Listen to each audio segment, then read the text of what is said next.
There's something magical about trains. The hum of the engine, the steady rhythm of the wheels, the way they carve paths through landscapes. But here in Canada, trains aren't what they used to be.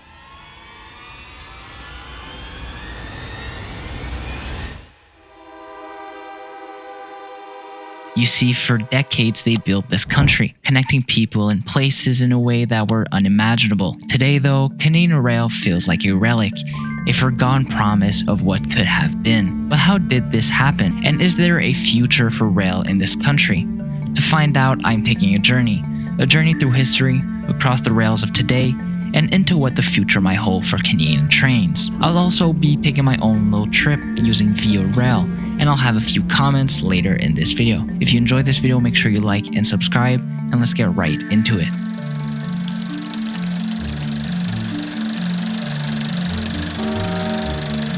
We'll start our story in 1836 with Canada's first railway, the Champlain and St. Lawrence Railroad, that is. It was a modest 25-kilometer line designed to connect the St. Lawrence River to inland trade routes. But even this small railway hinted at something much bigger, a way to bridge the vast distances of what would soon become Canada.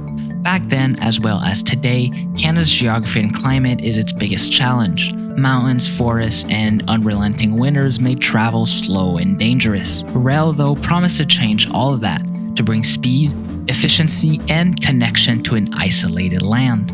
And then something big happened. In 1871, British Columbia agreed to join Confederation, but only if the government built a railway connecting it to the rest of Canada. And this was no small promise. The Canadian Pacific Railway, also known as the CPR, would stretch over 4,600 kilometers from Montreal to Vancouver, cutting through some of the most challenging terrains in the world. Construction of the CPR would begin in 1881, and the work was absolutely grueling. Over 17,000 Chinese laborers were brought to Canada to help build the railway, and I think it's important to mention this. They faced harsh and dangerous conditions, worked for low wages, and experienced significant discrimination. Tragically, many lost their lives in the process, and their dedication were essential to the completion of this monumental project, which leaves a lasting legacy in Canadian history. By 1885, the CPR was complete, and this wasn't just a railway, it was a lifeline. It connected provinces, brought goods to markets, and gave Canada the means to survive and thrive as a nation. The rails created the Canadian nation, connected the East to the West. And by the early 1900s, rail travel wasn't just practical, it became glamorous. Passengers dined on fine china, slept in plush cabins, and gazed out at Canada's vast landscapes. Trains like the Canadian and the Ocean became icons of luxury and adventure. Rail didn't just connect people, it built cities. Winnipeg became a hub for grain and freight. Calgary thrived as a gateway to the Rockies, and Vancouver emerged as a Pacific port. Across the country, railways shaped where people lived and how they worked.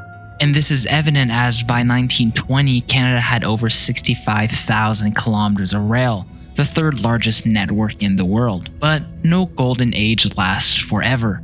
By the mid-20th century, cars and airplanes began to dominate. Governments invested billions into highways and airports, while rail funding stagnated. Trains were no longer the fastest or most convenient way to travel. And also, private companies like Canadian Pacific and Canadian National, which had once thrived on passenger rail, shifted their focus to freight. And by the 1970s, thousands of kilometers of passenger rail lines were abandoned, leaving rural communities cut off. You see, between 1950 and 1980, Canada lost over 10,000 kilometers of passenger rail.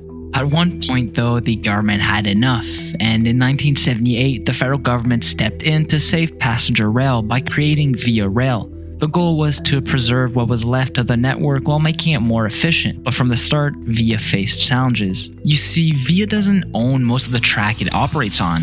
Instead, it uses tracks owned by freight companies where freight always takes priority. This had led to chronic delays, frustrating passengers, and damaging Via's reputation. For example, freight trains are estimated to account for 70% of Via Rail's delays. And while countries like France, Japan, and China have invested in high-speed rail, Canada has stood still, and today Via Rail's fleet include trains that are over 40 years old, and its average speed on most routes is less than 100 kilometers per hour. The challenges don't end with delays and aging equipments though.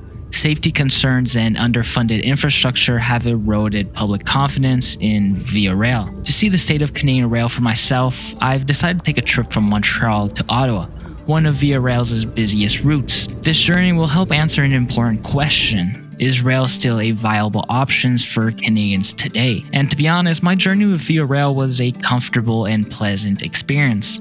While the train horns could be quite loud at times, the modern design of the trains made up for it. Everything on board felt well maintained, and even the amenities like Wi-Fi were fairly reliable for web browsing and emails, though the speed could have been better. Still, there's something uniquely charming about traveling by train. The scenic views, the peaceful atmospheres, and the opportunity to step away from the hustle of daily life creates a truly memorable experience. It's also, in my experience, a much more comfortable and endurable experience compared to a plane ride. And even if Canada Rail is expensive, airplanes in Canada are even more expensive. And if it's just a slight travel like I did to Ottawa to Montreal, I'd totally take the train again. But you see, change is on the horizon. Via Rail's high-frequency rail project promises to transform passenger travel in Canada's busiest corridor. With dedicated tracks, high-speed rail would eliminate freight delays, reduce travel times, and bring speeds closer to European standards. You see, high-frequency rail could cut travel times by 25% and eliminate up to 2.4 million tons of CO2 emissions